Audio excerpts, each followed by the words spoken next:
Hey everyone, welcome back and thank you so much for taking the time to join me here today as we discuss a little bit about GameStop. My name is Hello Good Trades and you may have seen me on YouTube before conquering the #1 world rank in Magic the Gathering Arena as Hello Good Game. Join me over there to play a game. I'd love to have you. However, today we will cover why there's no such thing as fake warrants, going through the single CUSP DTC path, and how placeholders will not equal counterfeits. If brokers are short or naked, going through the due bills, the manufacturer distributions, buy-ins and closeouts, and why cash in lieu doesn't satisfy street delivery, as well as our options snapshot for this week. How is it evolving day to day throughout, basically from now until the January? Not looking too far out, but really watching the dividend distribution date quite closely, and even probably the next month or two after that. And at that point, we're into earnings again, and we love to watch it as we get to that earnings run as well. So always loving the options chain. Going through our other data as well, as we have utilization, cost to borrow, and IV, as well as our daily price action technical analysis, trend levels, confirmations, and we will also discuss protecting our entitlement, our broker, if they are pushing cash in lieu, discussing how you can contact your compliance department there, and also a little bit on your DRS as well, how that protects you. We have our opinion basically throughout the whole video. All of what I say is opinion based, of course. Trying to root as much of it in facts as I can, but give me a break, right? It's a tough world out there. Specifically with a lot of the stuff we've been covering recently, it's quite niche. Specifically, the market plumbing behind it. Today, however, we have the Korean fund force liquidating GameStop. Some people trying to tie this to the Brazilian puts. Discussing both of these things and the implications of them. So, welcome. Thank you all so much. Leave a like, drop a comment, subscribe to the channel, and let's kick it off. So today I see a post suggesting that you'll receive fake warrants and that you should sell them for value while it still exists. And from what I never really paid attention to before, but a repeat offender of this sell your warrants, exercise early mentality, cashing in fake warrants, sell the fake warrants when they trade for a premium. This underlying and repetitive message of sell your warrants, exercise them early, it's quite suspect. So paying attention to that, and then, discussing whether or not that's the correct path. And it looks like I'm not the only one to find it a little bit suspect. Bob Smith is here, which I guess I do appreciate. One of the OGs coming out and, exercise your warrants, sell them for profit, do anything other than hold your warrants. That's kind of the exact vibe I've been getting as well. So that's great to see. Bob says he's coming out with a DD, which it brings me to my second message. We should, as a community, be careful of individuals. And I'm not trying to throw shade here on anyone. Just I am a little bit paranoid as an individual. But we should, or I like to be cautious of individuals who can toss together a big old DD. That's good. Nice quality, really good stuff here. In quick repetition, every day, every 2 days, you get like a really well written DD, and best case scenario, it's done with AI and they are a workaholic, right? Worst case scenario, it may be done in a nefarious fashion with an underlying message, right? Warrants and brokerages are almost certainly fake. Like, that's quite the assumption, almost certainly.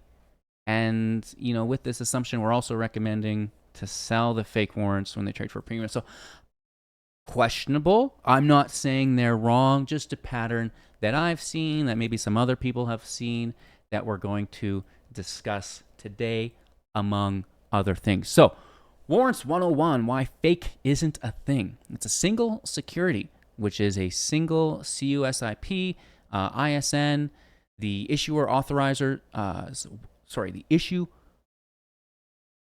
the issuer authorizes one warrant class. No broker can mint a parallel class. So the locked issuer path is the issuer, transfer agent, so GameStop, Computershare, then the DTC, then brokers, then us. There is a quantity of them equal to the real shares outstanding divided by 10, right? It's a fixed pool. That can't change. So what you might see is, CA entitlements, when distributed, when issued, or a temporary ticker before the final symbol. These are labels only. You have the same entitlement. It's not ridding you of that or fake, right? Moving forward, because obviously this person or individual, and many of us, as we continue to learn and discover the process, the rights and wrongs, if brokers are short, right? If they are naked, how is that settlement going to work, right? If you're owed a warrant and we don't think there's enough warrants to go around, and they can't make fake warrants, then what's happening then? So, two obligations are created by shorts. There's the due bill. That's the record before the ex-dividend. The seller side owes the actual warrant to the buyer's broker at or after the payable date. And then we have the manufactured distribution, which is the stock loan. The borrower owes the lender the same warrants per 10 and or cash if the loan contract allows, right? So that's why GameStop's recommending that you turn off your share lending. We have the payable dates mechanics. The DTC credits warrants to the net long brokers. The short contra brokers must deliver the warrants to satisfy due bills to the lenders. If they can't source enough, they must buy or borrow warrants in the market, right? Failure to do so, the counterparties can initiate buy-ins. The reg show closeout requires like-kind delivery, not cash on the backside. Illiquidity, price discovery is going to go up because of this. So buy-ins can execute at whatever clears. Failing party is going to have to eat the difference or fee. So they're basically in lieuing themselves almost, right?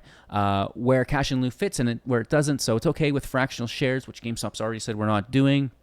Or if your account can't custody the warrants, definitely check your customer agreements and also your fair market value of that. I'm not sure if it'll say or not, but it would be worth checking in for your specific broker. It's probably going to be different for each of them.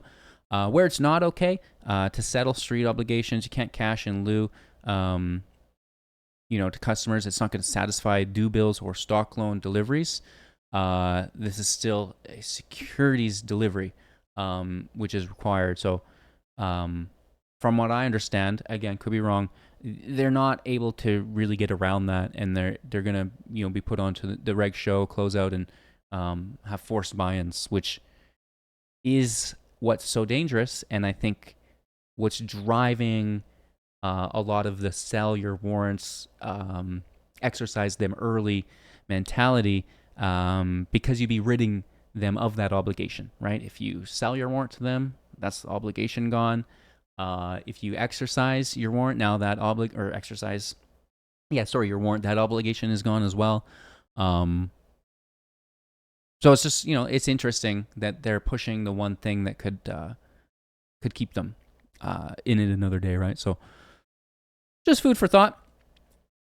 All right, our options flow board wide, 1.2 million calls and 700,000 puts. Our put to call ratio 0.60, which is pretty bullish, but could be better.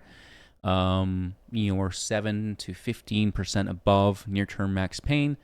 So dealers are going to favor pins below 26, unless demand persists, which, given the circumstances, I think it could. Getting into it week by week, September 19th, which is this week, has calls heavy 25 to 27. Especially 26 to 27, which is nice to see. However, we're getting to be midweek. Tomorrow's Wednesday, so let's see how this all pans forward. And we also want to tie and overlay, I guess, this options analysis with our technical analysis as well to see where we're going. We got puts 24.25, max pain 24, put call 0.34, which is really, really bullish. So above 26, we're going to keep hedging in a supportive manner. However, we could drift to 24, 25, relieving a lot of that pain on the week. Moving out, September 26th, we have the majority being calls 27.5 to 30. Some puts 24, 24.5, max pain at 24.5, put call ratio 0.36, really bullish here as well. Basically, we're going to be watching 27.5 and 30 as magnets and resistance, once we get to it. Again, I don't want to be price anchoring too much at that $30 level, but at least as far as I can see in the near term, that's kind of where the chain or the ramp is ending. Of course, this is why we watch it day by day. It could be rolling out, and that would be quite awesome. So just keeping an eye on it, seeing how it develops. October 3rd and October 10th are super duper thin. There's not much here. Calls 29.30, puts even more sparse. Max pain 23.5 for both weeks. And these, because there's not as much here, they're going to be far less influensive than the 17th, right? Which is OPEX, of course. And we got big calls 24 to 27, which is nice, helping support us on that long-term journey to 30 with spikes around 29.30, which is, again, not meant to be price anchoring, but as far as I can see, kind of where this show ends, it would be different if we had these 35s up here, we had these 40s up here across multiple strikes, but it's just not currently there yet, but again, subject to change. We have puts in the low mid 20s, max pain 23, put call ratio 0.32, which is again very bullish. And then the leaps, which is basically as far as I'm tracking currently. New strikes coming out, which are filling up, so not really too much to see there. But the leaps have been around for a while. Large call open interest, that massive 125 wall, which is, those are just lottos and maybe not even really good ones. A volatility play, of which I'm sure many are roasted and under the water and will have to come up 1,000% to break even, but whatever. And it could also be married put calls, but aside from that, I try to ignore the 125s for the most part, but they do exist. You as a trader should probably ignore them as well, unless you're more experienced in trading volatility and Vega, right? However, we have max pain at 20, put call 3-4, and a massive amount of 20s, 25s, and 30s, which is really nice. And even what seems to be building up, those 35s, those 40s, and those 50s, but we have to keep building them up. And I get why they're not built up yet, because we're not so sure that GameStop gets there, right? And as the weeks continue to roll out and be well, that conviction for the broader market will increase, and then we can go from there. So really, just at the beginning of all this. So before we get into the technical analysis, which does tie into all of that, first, let's break down some information. Cost to borrow is chilling. The fee is still there. Rebates not really decreasing either. However, we've seen the shares available drop this morning. They're back up a little bit this afternoon, but not as much as we'd expect.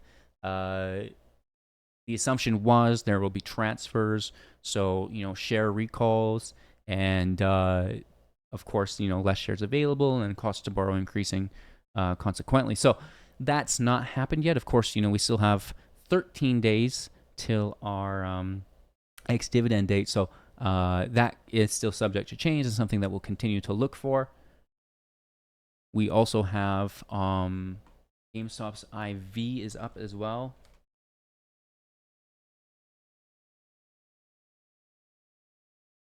Up quickly to 51.2, which is still relatively low. However, I think we're up from like 40 something from that IV crush post earnings. So still very nice IV, which is favorable as we'd like people to roll out the chain higher, right? Because people are less likely to roll out to these higher strikes if IV's jacked to the roof, right? Because now you're buying a risky contract because it's out of the money, which you typically don't really want to be doing. And now you're paying a massive premium through the volatility on it. So it's, the IV being suppressed, being low is really nice. I like that. Let's do our technical analysis quick before we get into some of the more opinion-based stuff. And again, most of my stuff is opinion-based. Hold my feet to the fire. If I'm saying anything that doesn't really make sense, please, by all means, correct me. I don't want to be wrong on any of this stuff. I'm not looking to mislead, at least on purpose. And I'm very much open to criticism and correcting. So with that being said, something I'm more confident in than any of that is just straight up technical analysis. Yesterday we talked about how we're looking for the reversal signal to set today. We get that. We're continuing to not only hold the 200 EMA on the 1 day, but we are seeing expansion up to the consequent encroachment of our gap on the 1 day. That's just the 50% mark. It acts as the localized magnet of this inefficiency in liquidity, which is kind of why we play those gaps, right? A lot of open orders here that haven't been interacted with. The market maker wants to be effective and interact with those orders so they make all the money, right? But typically, the CE or consequent encroachment is where traders target. So translating that intraday here, we see a nice run up this morning. And where's rejection happen? Exactly at that level. We retest, reject, retest. And this is the way of things. Will we reject down to the lower band at this point? I don't know. Will we retrace before a breakthrough of the CE? Maybe. Will GameStop continue its holy crusade forward? Most likely.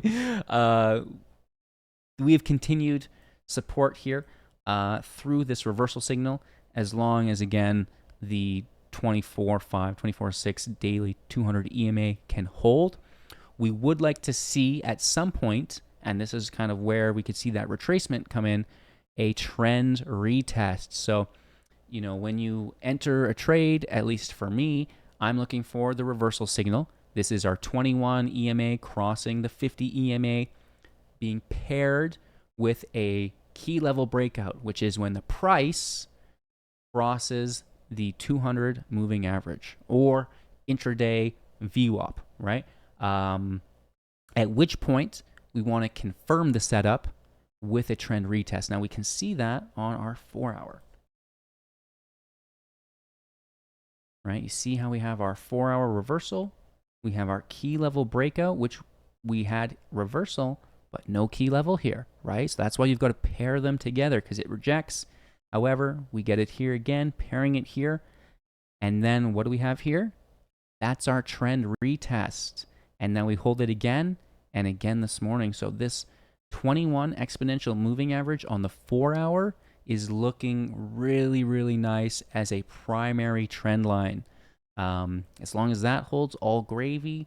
Of course, it can break down like anything, and we'll reassess at that point. But for now, just looking to hold that lower band of the gap. Maybe we continue to trend upwards. Maybe we get that trend retest. If price can consolidate, the exponential moving averages here will catch up to the price, right? At which point the trend retest may not even be a price retracement. It might just be a consolidation sideways while they catch up, right? Aside from that, we mentioned the bearish order block that we had here that has now been invalidated, transforming it into a bullish breaker block that we activated beautifully and are expanding out of. So, just a beautiful setup here as we continue to charge for our upper band of the gap on the 1 day at 28.4 with a secondary gap. It's even hard to call it that. It should basically be a volume imbalance, but the 29.4 to 29.7. It's very, very small. And then I believe we have a third, which, 33 to 33, very small gaps here that are less important. The smaller a gap is, the fewer orders and the less of an efficiency that there was. So it's not as big of a deal for the market maker in comparison to the larger gaps, which is a massive inefficiency, and they want to interact with that. I'm sure they'll interact with these as well. So currently, as far as I'm playing that, just looking for that upper band, at which point I personally have some options contracts I'll need to scale out. I'm not closing them all. I got a lot of them. I had to average down. We were consolidating for quite some time. But keeping it green, reducing our risk at the appropriate time. So maybe some people doing that here today on the CE. I'm going to give it a little bit more. I want to test the upper band of the gap, at which point I just want to reduce my risk a little bit. Confirm some profits, leave some lottos, because we are in unprecedented time with this corporate action of the warrants, which is really cool. So my technical analysis, I don't really have much today, and day by day it is very slow. It's more or less, here's what might happen in the next day or two, and here's what we need not to happen in the next day or two. Let's keep seeing how it plays out, and that's just exactly what we see here with that reversal setting that we were waiting for yesterday, and now we're waiting for a trend retest. Does it happen? Does it not happen? Do we continue to the upper band? Do we reject at the upper band? What's the next step? We don't need to get too far ahead of ourselves. GameStop to 1,000. That's fine and dandy, but, I need to focus on tomorrow, right? So, aside from that, let's talk about protecting your entitlement. You're going to have maybe a potential conversation with your broker's compliance department if you're not receiving your warrants, if you get also a placeholder, right? Just to check in, say hello, right? Let them know you're watching. You could also just ask ahead of time, will you custody trade GameStop warrants in my account type? If not, will you use cash in lieu? What's the pricing method and date of that? Some specifics you might want to get in writing, or just be aware of. And maybe mention that you don't consent to cash in lieu for the whole entitlement if your account supports custody. Please deliver an in-kind security. Silence is consent. Now, that is unfortunate in the world we live in, but an important thing to keep in mind. If unsupported transfer, get DRS before the ex-dividend date, which is rapidly approaching. 13 trading days left. Typically, they tell you 2 weeks. That's 10 trading days, so you got a tiny bit of time, but things that you want to be doing and that we've been asking you to do. And then after the payable, if cash in lieu appears, but custody is supported, request a reverse cash in lieu plus in-kind delivery, and then you can maybe you'll be definitely escalating that to their compliance office. So that is something that does happen sometimes, right? So just be aware of your rights and your entitlements. And then we've got some opinion stuff to go through. Already discussing our data utilization borrow rate, going through the options chain already. Yes, the Brazilian puts. But first we had, I don't have that here. So the Korean fund BNP is like, we're shutting down GameStop positions on September 30th. We're not doing the warrant. Korea's got really strict short selling rules. I would assume that this fund doesn't want to be on the wrong side of it because of how strict the punishment is there, which is maybe a smoking gun for us. Some people equating that to these Brazilian puts, which I am pretty sure has been debunked, right? Which is great. However, regardless of that, to see the prime broker, I couldn't find it. I couldn't find the link personally. I couldn't identify the prime brokerages of these institutions, but it's information I don't have. However, a long time ago, we had all these puts. Like, we're looking at puts here, and we see the contracts held here, like 720,000, 400,000, 22,000, and these three firms are from Brazil. I believe at one point someone looked up their head office and it was just like a PO mailbox or something. It was crazy, man. Um, However, it's an option contract is 100 shares. So if you do the math on this, it's that many shares on total on this page, which is at the time, more than 400% of the total float, which is the important thing, right? When we talk about, are the brokerages going to be naked or not? There's a good chance, yes, they will be, which is, again, maybe why they're so desperately pushing you to sell your warrants, right? Anything but hold them, dude.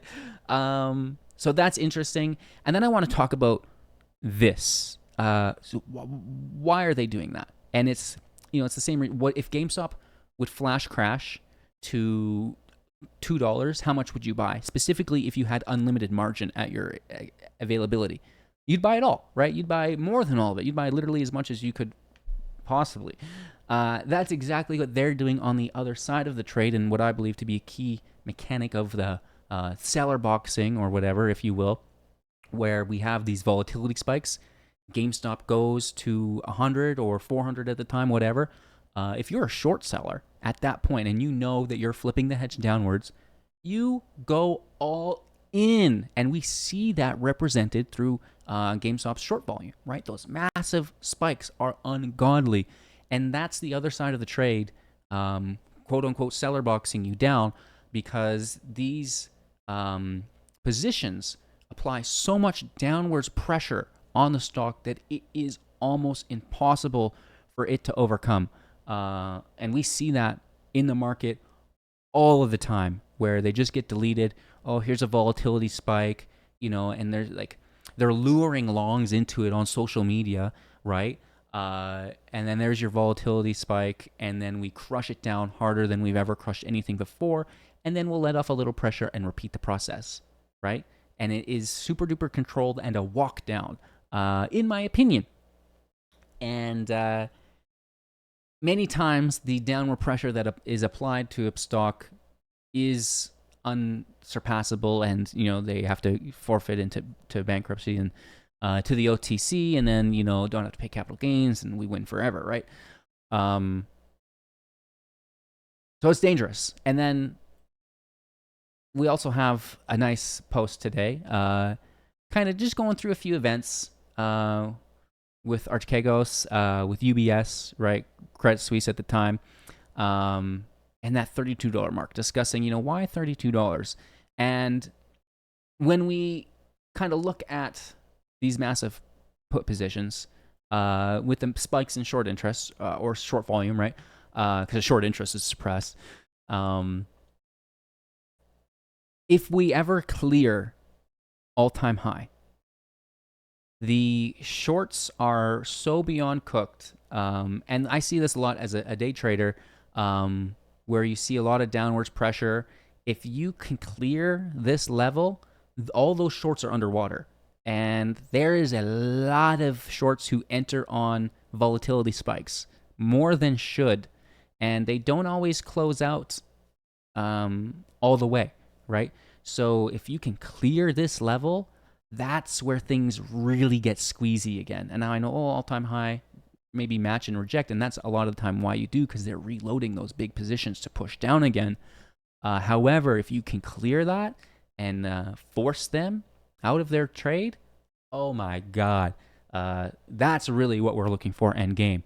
And this is just a good representation as to why it shouldn't be that high, and really to where that danger zone is, right? Because it's not just this one volatility spike that they're opening these massive shorts on. They're doubling down, then tripling down, then quadrupling down, forever, right? I'm sure getting out of that position in some manner here, as well, as this post does a great job of showcasing. But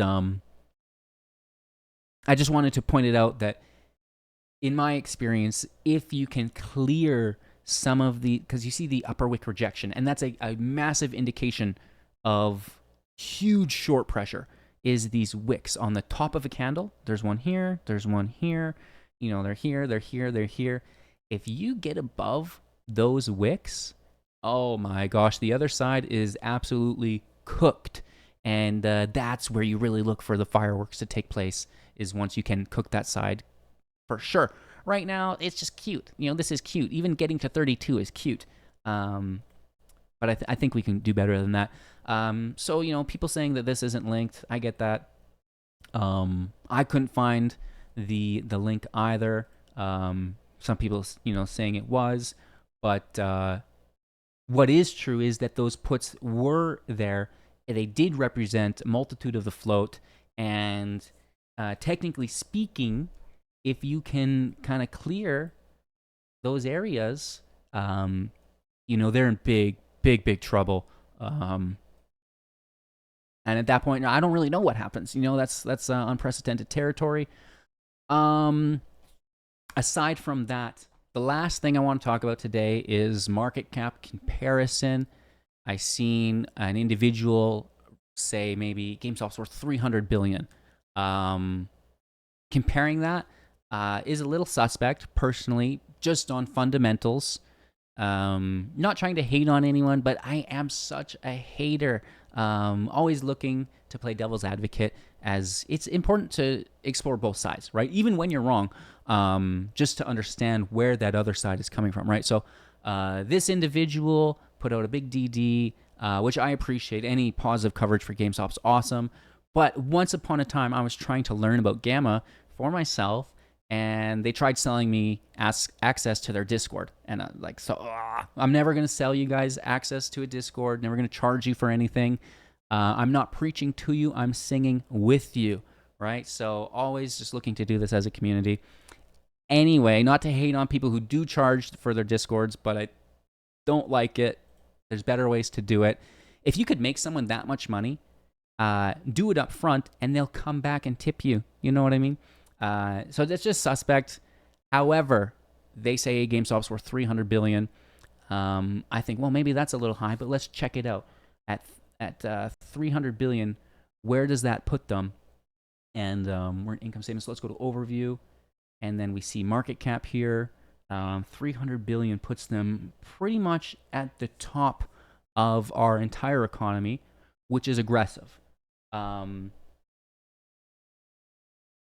Aside from that, if we go to the income statement, GameStop is making like $1 billion. Look at the revenue of some of these companies that we're saying that we're going to be beside.